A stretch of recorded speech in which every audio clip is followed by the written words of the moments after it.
नाशिक शहरातील मोटारसायकल चोरीच्या गुन्ह्यांवर आडगाव पोलिसांनी वेगवान कारवाई करत 24 तासांच्या आत आरोपीला अटक केली आहे। गुन्हे शोध पथकाच्या तत्परतेमुळे चोरीला गेलेली मोटारसायकल आणि इतर वाहनांचा उलगडा करण्यात यश आलंय।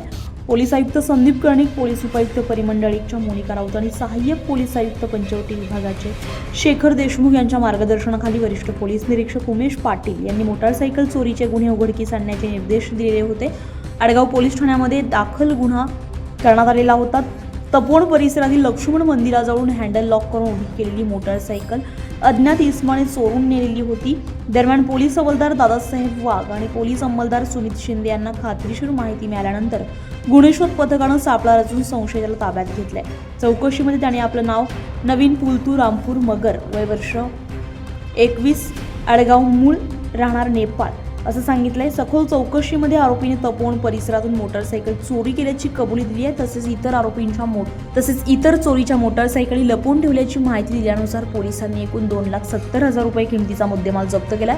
ही कारवाई वरिष्ठ पोलीस निरीक्षक उमेश पाटील, सहाय्यक पोलीस निरीक्षक निखिल बोंडे, पोलीस उपनिरीक्षक विकास पंचमुख, दादासाहेब वाघ, इम्रान शेख परदेशी, काटकर, शिवाजी आव्हाड, सुमित शिंदे, शक्ती पेंढारकर, अक्षय गोसावी, रवींद्र लिलके, दीपक भुजबळ आणि महिला पोलीस हवालदार बच्छाव यांच्या पथकानं यशस्वीरित्या पार पाडली आहे। महंत फिर्यादी नामे महंत रामदास गुरुलक्ष्मणदास बैरागी आहेत, तपोवनमध्ये राहणारे। यांचं हिरो कंपनीची मोटरसायकल होती, जी दिनांक 15 फेब्रुवारी दुपारी 3 वाजेच्या सुमारास चोरीस गेली होती।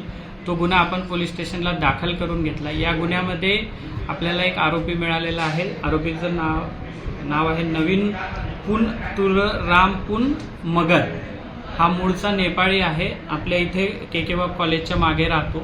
याच्याकडून आपण आपली चोरीला गेलेली मोटरसायकल रिकवर केलेली, हस्तगत केलेली आहे। याच्याबरोबर इतर 5 मोटरसायकलची माहिती मिळाली, त्या देखील आपण रिकवर केलेल्या आहेत। असा एकूण 2,70,000 रुपयाचा एकूण 6 मोटरसायकल आणि 2,70,000 रुपयाचा मुद्देमाल हस्तगत केलेला आहे।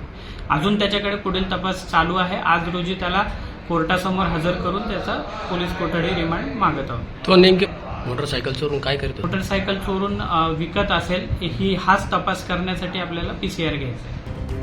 नाशिक लोकसेवा न्यूजसाठी वृत्त संकलन विभाग, नाशिक।